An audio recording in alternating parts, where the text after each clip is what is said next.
বন্ধুরা, আমরা প্রায় সবাই তো স্মার্টফোন অথবা কম্পিউটারে ইন্টারনেট ব্যবহার করি, কিন্তু কখনো কি ভেবে দেখেছি আসলে এগুলো আমাদের উপকারে আসলেও সেটার ক্ষতির পরিমাণ আরও কতটা গভীর?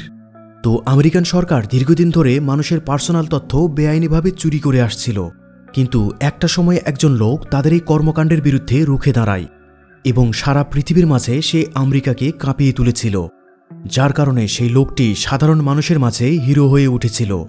আজকের মুভিটি এডওয়ার্ড স্নোডেন নামের একজন হ্যাকারের জীবনে ঘটে যাওয়া সত্য ঘটনার উপর নির্মিত। তো চলুন মূল গল্পে প্রবেশ করি। মুভির শুরুতে আমাদেরকে একটা আর্মি ট্রেনিং ক্যাম্পে দেখানো হয়।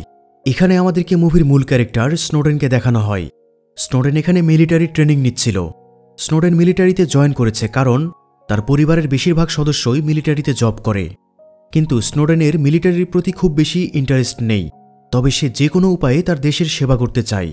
স্নোডেনের কম্পিউটারের প্রতি অনেক বেশি ইন্টারেস্ট রয়েছে, সেই সাথে এসব বিষয়ে সে অনেক বেশি ট্যালেন্টেড, আর এসব কম্পিউটার রিলেটেড কাজে সে অনেক ফাস্ট এবং অ্যাডভান্সড। সে অনেক কম সময়ে কোডিং করে হ্যাকিংয়ের জন্য বিভিন্ন প্রোগ্রাম বানিয়ে ফেলতে পারে। এরপর সিন শিফট হয় 2004 সালে, যেখানে স্নোডেনকে বলা হয় সে অনেক পারফেক্টলি তার ট্রেনিং কমপ্লিট করেছে, তাই যদি সে চায় তাহলে মিলিটারিতে এখন জয়েন করতে পারে। এজন্য স্নোডেন দেরি না করে এই অফারটি অ্যাকসেপ্ট করে ফেলে। কিন্তু সময় যেতে থাকে আর তার প্রতিনিয়ত মনে হয় যে তার এই বডিটা মিলিটারির জন্য তৈরি করা হয়নি, কারণ মিলিটারি সেক্টরটা অনেক বেশি পরিশ্রমের জায়গা। কিন্তু এরপরেও স্নোডেন নিজের সবটা দিয়ে চেষ্টা করে যাতে সে বাকি মিলিটারিদের মতো ভালো করতে পারে। এভাবে সময় যেতে থাকে, কিন্তু একদিন সকালবেলা ডিউটিতে যাওয়ার জন্য তাড়াহুড়ো করে বেড থেকে নামতে গিয়ে অসতর্কভাবে মাটিতে পা পড়লে তার পুরো পা খুব খারাপভাবে মচকে যায়, যার কারণে তাকে হসপিটালে ভর্তি করা হয়। এখানে তার রিপোর্ট দেখার পরে ডক্টর তাকে বলে অনেক শীঘ্রই তোমাকে আর্মি থেকে বের করে দেওয়া হবে, কারণ স্নোডেন পায়ের মধ্যে যে ব্যথা পেয়েছিল সেটা তার পার্মানেন্ট ইনজুরি হয়ে গিয়েছে, আর এই ইনজুরি নিয়ে সে আর্মিতে সার্ভাইভ করতে পারবে না। এই ব্যাপারটা জানার পর স্নোডেন অনেক কষ্ট পায়, কারণ সে সবসময় নিজের দেশের সেবা করতে চাইত। আর মন খারাপ দেখে ডক্টর তাকে বলে মিলিটারি ছাড়াও আরও অনেক পেশা আছে যার মাধ্যমে তুমি নিজের দেশের সেবা করতে পারবে, এজন্য তোমার মিলিটারি ছেড়ে অন্য কিছু ট্রাই করা উচিত। এরপর থেকে স্নোডেন বেশিরভাগ সময় কম্পিউটারে কাটাতে শুরু করে। এখানে অনলাইনের মাধ্যমে স্নোডেনের সাথে মিলি নামের একটা মেয়ের পরিচয় হয়। স্নোডেন আর মিলির মধ্যে কথা চলতে থাকে, আর ধীরে ধীরে তারা একজন আরেকজনকে পছন্দ করে ফেলে। মিলির ফটোগ্রাফির প্রতি অনেক ইন্টারেস্ট ছিল, যার কারণে স্নোডেনের সাথে তার চিন্তাভাবনার খুবই মিল ছিল। স্নোডেন এখন পুরোপুরি মিলিটারি থেকে বিচ্ছিন্ন হয়ে গিয়েছে, এজন্য এখন সে সিআইএ এর জন্য অ্যাপ্লাই করে। এখানে ব্রায়ান নামের একটা লোক তার ইন্টারভিউ নেয়। সে স্নোডেনের পারফরমেন্স দেখে অনেক খুশি হয়। এরপর ট্রেনিংয়ের জন্য স্নোডেনকে ওয়েস্ট ভার্জিনিয়াতে পাঠিয়ে দেয়। তখন সময়টা 2006 সাল। তাকে ট্রেনিংয়ের জন্য টেকনিশিয়ান ডিপার্টমেন্টে পাঠানো হয়, যেখানে তার সাথে ল্যাব টেকনিশিয়ান হ্যাঙ্ক ফরেস্টারের দেখা হয়। এই ডিভাইসগুলো দেখে টেকনিক্যাল বিষয়ে তার আরও ইন্টারেস্ট বেড়ে যায়। ল্যাব টেকনিশিয়ান তাকে তার নেক্সট প্রজেক্টের ব্যাপারে জানায়। এই প্রজেক্টে সে এমন একটা ডিভাইস বানাবে যেটা রুবিক্স কিউব থেকেও অনেক ছোট হবে। সিন শিফট হলে দেখানো হয় ব্রায়ান নামের একজন তাদের সবাইকে ট্রেনিংয়ের জন্য প্রথম টাস্ক দিয়েছে। টাস্ক মোতাবেক তাদেরকে সিক্রেট কমিউনিকেশনের জন্য একটা নতুন কোড বানাতে বলা হয়, তাও মাত্র 5 থেকে 6 ঘন্টার মধ্যে। সবাই সেটির কাজ শুরু করে দেয়, কিন্তু স্নোডেন এই টাস্কটা মাত্র 38 মিনিটে কমপ্লিট করে ফেলে।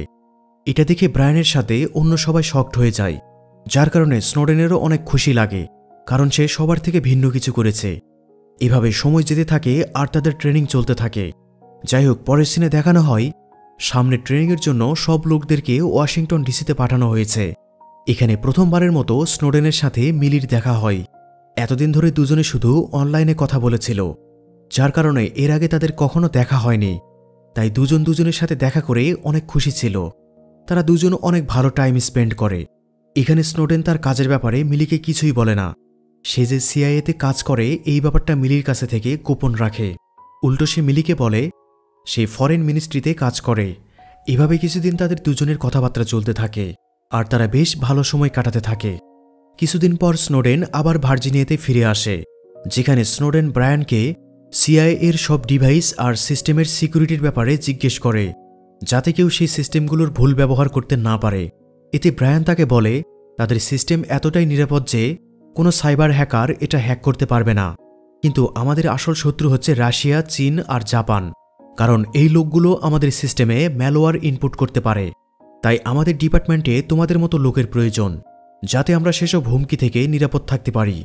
স্নোডেন ব্রায়ানের কথায় মোটামুটি একটা আস্থা পায়। এরপর স্নোডেন তার প্রথম অ্যাসাইনমেন্ট করার জন্য জেনেভা চলে যায়।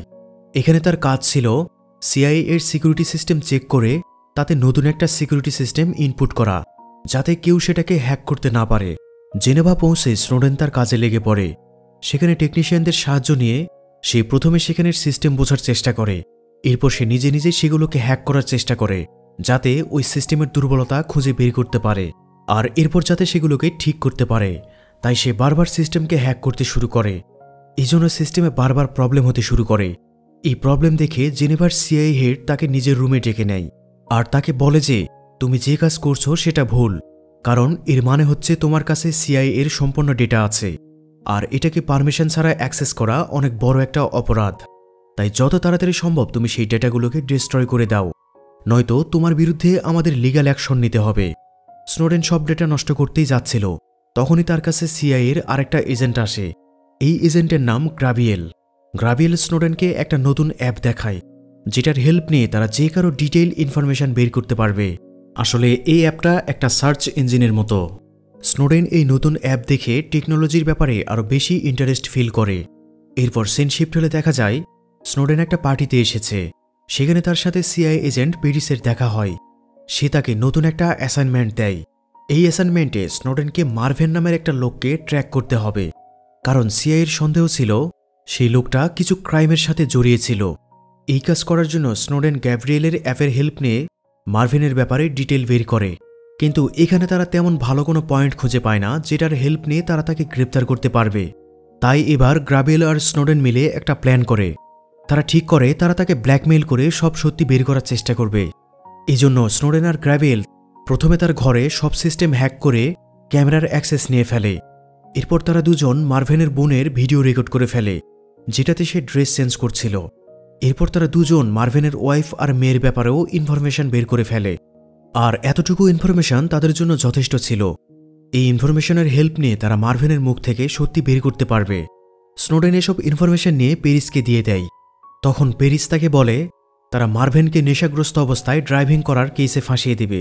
এরপর সে যদি একবার অ্যারেস্ট হয়ে যায়, তাহলে আমরা তাকে আমাদের কেস স্টাডির মাধ্যমে জিজ্ঞাসাবাদ করতে পারব। সাথে সব ইনফরমেশন নেওয়ার জন্য আমরা তাকে ফোর্সও করতে পারব। এসব কিছু শুনে স্নোডেন রেগে যায়, কারণ নেশাগ্রস্ত অবস্থায় ড্রাইভের কেস ভয়ঙ্কর হতে পারে। স্নোডেনের একটু করে মনে হতে থাকে যে তারা একটা মানুষকে নিয়ে যে গেম খেলছে এটা ঠিক হচ্ছে না। স্নোডেনের কথা শুনে পেরিস রেগে গিয়ে তাকে হুমকি দেয়। পেরিস তাকে বলে যদি তুমি আমাদের কাজের মাঝখানে আসো, তাহলে আমি তোমাকে পুরনো কেসে ফাঁসিয়ে দেব, আর সিআইএ তখন তোমার পেছনে পড়ে যাবে। স্নোডেন রেগে গিয়ে সেখান থেকে চলে যায়। এভাবেই কয়েক বছর কেটে যায়। এরপর সিন শিফট হলে দেখা যায় তখন সময়টা 2009 সাল। স্নোডেন এখন জাপানে আছে। এখানেও সে সিআইএর জন্য কাজ করছে। এখানে সে জানতে পারে সিআইএর কাছে এমন একটা অ্যাপ আছে যেটা যে কোনো কমিউনিকেশনকে ট্র্যাক করতে পারে। এর মানে হচ্ছে এটা গ্রাভিয়েলের অ্যাপের চেয়েও অনেক বেশি ভয়ঙ্কর। তো এখানে স্নোডেন নতুন নতুন কাজ পেতে শুরু করে। এখন তাকে একটা মাইক্রোচিপ বানানোর কাজ দেওয়া হয়। এই মাইক্রোচিপটাকে সিআইএর লোকেরা পুরো জাপানে কাজে লাগাতে পারবে। তারা মূলত এটাকে বিভিন্ন ইন্ডাস্ট্রিতে কাজে লাগাবে, কারণ তারা জানে জাপান এখন আর আমেরিকার বন্ধু রাষ্ট্র নয়। যদি পরিস্থিতি আরও খারাপ হতে থাকে, তাহলে তারা নিজের দেশকে রক্ষা করার জন্য একটা ক্লিক করে জাপানের সব ইলেকট্রিক সাপ্লাই বন্ধ করে দিবে। আমেরিকা অন্য দেশগুলোতে এই কাজ আগেই করে ফেলেছে। উদাহরণস্বরূপ চায়না, অস্ট্রিয়া, জার্মানিতে তারা এই কাজ অনেক আগেই করেছে, এবং এই ব্যাপারে এনএসএও জেনে গিয়েছে। এনএসএ হল ন্যাশনাল সিকিউরিটি এজেন্সি, অর্থাৎ এটি মার্কিন যুক্তরাষ্ট্রের প্রতিরক্ষা বিভাগের একটি গোয়েন্দা সংস্থা। আমেরিকার জন্য এখন শুধু সন্ত্রাসী হামলায় নয়, বরং পলিটিক্যাল হামলারও শঙ্কা রয়েছে। এজন্য তারা সবার ডেটাকে কালেক্ট করার চেষ্টা করছে, যাতে তারা এমন কিছু বের করতে পারে যেটা দিয়ে তারা চাইলেই তাদের শত্রুকে ব্ল্যাকমেইল করতে পারবে, আর ব্ল্যাকমেইল করে তারা সব ইনফরমেশন কালেক্ট করতে চায়। এরকম করে আমেরিকা এখন পর্যন্ত 25 লাখ মানুষের পার্সোনাল ডেটা বের করে ফেলেছে। আর ধীরে ধীরে এনএসএ সব দেশের কন্ট্রোল নিয়ে এবং তাদের পার্সোনাল ডাটা অবৈধভাবে সংগ্রহ করে আমেরিকাকে পৃথিবীতে সর্বোচ্চ শক্তিশালী দেশ হিসেবে গড়ে তোলার চেষ্টা করছে। এসব কিছু জানার পরে স্নোডেন প্রতিদিন এটাই ভাবতে থাকে যে এনএসএ যেটা করছে সেটা ঠিক করছে না, কারণ পৃথিবীতে প্রতিটি মানুষের নিজের প্রাইভেসি রয়েছে। স্নোডেন তার দেশকে যতই ভালোবাসুক তবুও সে চায় না তার দেশ এমন কিছু করুক যেটা মানুষের প্রাইভেসির ক্ষতি করবে। এরই মধ্যে একদিন স্নোডেন মিলির সাথে দেখা করে। স্নোডেন দেখে যে মিলি তার প্রাইভেট ছবি কম্পিউটারে সেভ করে রাখছে। স্নোডেন তাকে এমনটা করতে মানা করে, সেই সাথে তাকে নিজের ছবি ডিলিটও করতে বলে, কিন্তু মিলি তার কোনো কথাই শোনে না। কথার এক পর্যায়ে এই ব্যাপার নিয়ে স্নোডেন আর মিলির মধ্যে ঝগড়া লেগে যায়। এরপর স্নোডেন আবার জাপানে ফিরে আসে। তারপর সে নিজের অ্যাসাইনমেন্ট শেষ করে এনএসএর চাকরি থেকে রিজাইন দেয়, কারণ তার মনে হয়েছে যে সে দেশের জন্য কাজ করলেও পরোক্ষভাবে সে এনএসএর মাধ্যমে সাধারণ মানুষের ক্ষতি করে চলেছে। স্নোডেনের মধ্যেও প্রচণ্ড অপরাধবোধ জেগে ওঠে, কারণ সে এনএসএকে হেল্প করলেও অচিরেই সে মানুষের ক্ষতি করে ফেলছে। এরপর সিন শিফট হলে দেখা যায় সময়টা তখন 2011 সাল, যেখানে স্নোডেন আবার মিলির সাথে দেখা করতে চায়। স্নোডেন তাকে সরি বলে বিয়ের জন্য প্রপোজ করে। স্নোডেন বলে, আমি আমার বাকি জীবনটা তোমার সাথে কাটাতে চাই। মিলি এই কথা শুনে খুশি হয়ে যায় আর বিয়ের জন্য রাজি হয়ে যায়। এরপর তারা দুজনে আবার একসাথে থাকতে শুরু করে। এসব কিছুর মধ্যে স্নোডেন জানতে পারে এফবিআই সবকিছু জেনে গিয়েছে, আর এখন পর্যন্ত তারা এনএসএ এর 3 জন অফিসারকে ধরে ফেলেছে। এই প্রবলেমের সমাধান খোঁজার জন্য সে আরও একবার সিআইএতে যায়, যেখানে ব্রায়ান তাকে জানায় যে চায়না তাদের সিস্টেমে ম্যালওয়্যার ঢুকিয়ে দিয়েছে। এজন্য ব্রায়ান তাকে নতুন একটা টাস্ক দেয়। এই টাস্ক অনুযায়ী স্নোডেনকে হাওয়াইতে গিয়ে চাইনিজ হ্যাকারদের সাথে লড়াই করতে হবে। এরপর ঘরে ফিরে এসে স্নোডেন সব কিছু মিলিকে জানিয়ে দেয়। মিলি প্রথমে তাকে হেল্প করতে চায় না, কিন্তু স্নোডেনের অবস্থা দেখে মিলি তার সাথে হাওয়াই যাওয়ার জন্য রাজি হয়ে যায়। তারা দুজন একসাথে হাওয়াই যাওয়ার জন্য বেরিয়ে পড়ে। হাওয়াইয়ে স্নোডেন তার নতুন টিমের সাথে দেখা করতে চায়। এখানে তার সাথে আবার গ্রাবিয়েলের দেখা হয়। তার সাথে একজন সাইন এক্সপার্ট যার নাম প্যাট্রিক আর একজন মেইল এক্সপার্ট যার নাম ট্রেভার, তারা দুজনেও ছিল। তারা একসাথে মিলে কাজ করতে শুরু করে। তারা প্রতিদিন কোনো না কোনো ইনফরমেশন পেত এবং সেগুলো কালেক্ট করে রাখত। কিছুদিন পর মিলি সবাইকে তার বার্থডে পার্টিতে ইনভাইট করে, কিন্তু স্নোডেনের পায়ের যেখানে আগে মচকে গিয়েছিল সেখানে আবার হঠাৎ করে ব্যথা শুরু হয়, যার কারণে তাকে হসপিটালে নিয়ে যাওয়া হয়। হসপিটাল থেকে বের হয়ে স্নোডেন ব্রায়ানের সাথে দেখা করে। ব্রায়ান তাকে বলে সিআইএ তাকে আর মিলিকে অনেকদিন ধরে ফলো করছে, কারণ সিআইএর সন্দেহ হচ্ছে স্নোডেন ভিন্ন রকম কোনো কিছুর প্ল্যান করছে। এসব কিছু জানার পর স্নোডেন অনেক চিন্তায় পড়ে যায়। এরপর রুমে এসে মিলিকে সে তার বাড়িতে ফিরে যেতে বলে, কারণ সামনে পরিস্থিতি আরও খারাপ হতে চলেছে। স্নোডেনের বারবার মনে হতে থাকে যে এনএসএ এবং সিআইএ সাধারণ মানুষের সাথে চরম অন্যায় করছে। তাই উপায় না পেয়ে স্নোডেন লরা নামের একজন সাংবাদিকের সাথে ইমেইলে কথা বলে। স্নোডেন লরাকে যত তাড়াতাড়ি সম্ভব তার সাথে দেখা করতে বলে। এরপর লরা তার সাথে দেখা করতে আসে। সে লরাকে সবকিছু খুলে বলে। স্নোডেন লরাকে একটা ইন্টারভিউ দিতে চায়, কিন্তু এর জন্য তার আরও কিছু ইনফরমেশন প্রয়োজন ছিল।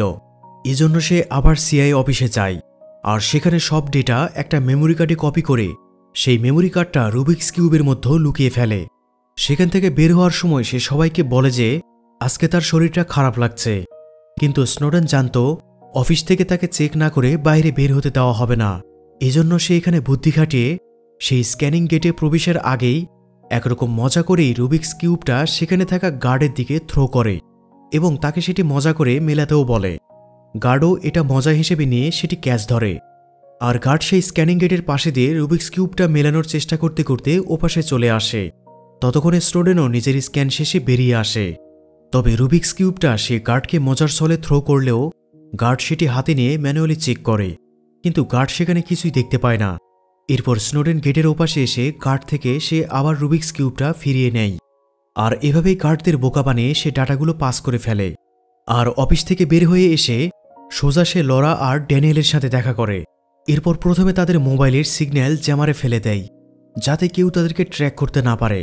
এরপর তার একটা সিকিউর জায়গায় চলে আসে, যেখানে লরা তার ক্যামেরা অন করে। এরপর স্নোডেন ক্যামেরাতে সিআইএ এবং এনএসএ এর সকল অবৈধ কর্মকাণ্ডগুলো বলতে থাকে এবং সেটি ভিডিও রেকর্ড হতে থাকে। আর এই ইনফরমেশনগুলোই স্নোডেন এর আগে সেই মেমোরি কার্ডে কপি করে রুবিক্স কিউবে করে পাস করেছিল। এবার সেই ইনফরমেশনগুলো তারা দ্য গার্ডিয়ান নামের সংবাদ সংস্থাকে দেয়। এরপর 5 জুন 2013 সালে দ্য গার্ডিয়ান একটা নিউজ প্রকাশ করে। সেখানে প্রথম হেডলাইনে লেখা ছিল, এনএসএ প্রতিদিন লক্ষ লক্ষ মানুষের স্মার্টফোন থেকে তাদের গোপন তথ্য সংগ্রহ করছে। এই নিউজটার সাথে সাথে ভাইরাল হয়ে যায়। এরপর পুরো ওয়ার্ল্ডে অসংখ্য নিউজ চ্যানেলে এই নিউজটি কভার করে। এর কয়েকদিন পরে 9 জুন স্নোডেন নিজেই ক্যামেরার সামনে এসে সারা ওয়ার্ল্ডের লাইভে এনএসএ এর সকল অবৈধ কর্মকাণ্ডগুলো জানিয়ে দেয়। আর এই সব কিছু তখন টিভি চ্যানেলে লাইভ দেখানো হচ্ছিল। এক মুহূর্তে তা ইন্টারন্যাশনাল নিউজে পরিণত হয়ে যায়। এতে এক নিমেষেই পুরো আমেরিকা দুমড়ে মুচড়ে যায়। আমেরিকার গোপন এত সব অবৈধ কুকীর্তিগুলো জানার পরে পুরো পৃথিবীর মানুষ হতবাক হয়ে যায়। আর এবার পুরো পৃথিবীর মানুষেরা বুঝে যায় যে আমেরিকা আসলে সবসময় পৃথিবীর সকল দেশকে তাদের হাতের মুঠোয় নিতে চেয়েছে। আর তারা সবসময় তাদের ক্ষমতার অপব্যবহার করে পৃথিবীর সকল দেশকে তাদের গোলাম বানিয়ে রাখতে চেয়েছে। সারা পৃথিবীতেই আমেরিকার দুর্নাম ছড়িয়ে পড়ে। এমন পরিস্থিতিতে তৎকালীন আমেরিকান প্রেসিডেন্ট বারাক ওবামা স্নোডেনকে একজন হ্যাকার বলে দাবি করে। সেই সাথে সে স্নোডেনকে একজন দেশদ্রোহী হিসেবে ঘোষণা করে তার উপর দেশদ্রোহীর মামলা করে দেয়। এরপর গভর্নমেন্ট তার পাসপোর্টও ব্যান করে দেয়। সেই সাথে পুলিশ ডিপার্টমেন্টকেও তাকে দ্রুত গ্রেফতার করার অর্ডার দেয়। কিন্তু এখন পৃথিবীর বেশিরভাগ মানুষ স্নোডেনকে তাদের হিরো মনে করতে শুরু করেছিল, কারণ সে অন্যায়ের বিরুদ্ধে আওয়াজ উঠিয়েছে আর সে সবার প্রাইভেসি রক্ষা করেছে। যদি স্নোডেন এসব বিষয়ে ফাঁস না করত তাহলে এনএসএ মানুষের মোবাইল আর কম্পিউটারের সকল গোপন ইনফরমেশনগুলো কালেক্ট করে নিত, আর সেটা স্নোডেনের জন্য রক্ষা পেয়েছে। এবার পুরো পুলিশ ডিপার্টমেন্ট স্নোডেনকে গ্রেপ্তার করার জন্য উঠে পড়ে লাগে। কিন্তু তখনই ড্যানিয়েল তাকে হেল্প করার জন্য চলে আসে। এরপর সে তাকে ডেফো নামের এক আইনজীবীর সাথে কথা বলিয়ে দেয়। এরপর সে একজন রিপোর্টারের ছদ্মবেশে সেখান থেকে বেরিয়ে যায়। এরপর ডেফো তাকে বিভিন্নভাবে আড়াল করে একটা বস্তি এলাকাতে নিয়ে যায়। আর সেখানে স্নোডেন বেশ কয়েকদিন ধরে একটা ইন্ডিয়ান পরিবারের আশ্রয়ে ছিল, কারণ বাইরে আমেরিকান পুলিশ তাকে দেখা মাত্রই গুলি করে মেরে ফেলবে। এর উপর আমেরিকা সহ পুরো ইউরোপ কান্ট্রিতে তার ভিসা ব্যান করে দেওয়া হয়েছিল। আর সেখানে কয়েকদিন থাকার পরে সে ছদ্মবেশে ফ্লাইটে করে রাশিয়ার মস্কোতে চলে যায়। কারণ যখন এই ব্যাপারটা রাশিয়ার প্রেসিডেন্ট পুতিন জানতে পারে তখন সে স্নোডেনকে নিজেদের দেশে আশ্রয় দেওয়ার সিদ্ধান্ত নেয়। এরপর রাশিয়ার গভর্নমেন্ট তাকে পুরো সম্মানের সাথে মস্কোতে থাকার অনুমতি দেয়। যদিও এরপরে আমেরিকা সরকার স্নোডেনকে রাশিয়া থেকে ফিরিয়ে নেওয়ার জন্য অনেক চেষ্টা করেছিল, কিন্তু পরবর্তীতে রাশিয়ার সরকার স্নোডেনকে তাদের দেশের নাগরিকত্ব দিয়ে দেয়, যার কারণে বাকিটা জীবন স্নোডেন নিরাপদভাবে রাশিয়াতেই থেকে যায়। আর এখানেই মুভিটা শেষ হয়ে যায়। তো ভিডিওটি কেমন লাগলো তা অবশ্যই কমেন্ট করে জানিয়ে দিবেন। সেই সাথে যারা আমার চ্যানেলে আজ প্রথম কোনো ভিডিও দেখছেন অথবা যারা নিয়মিত ভিডিও দেখছেন কিন্তু এখনও চ্যানেলটি সাবস্ক্রাইব করেননি, তাদেরকে সাবস্ক্রাইব করে আমার পাশে থাকার অনুরোধ রইল।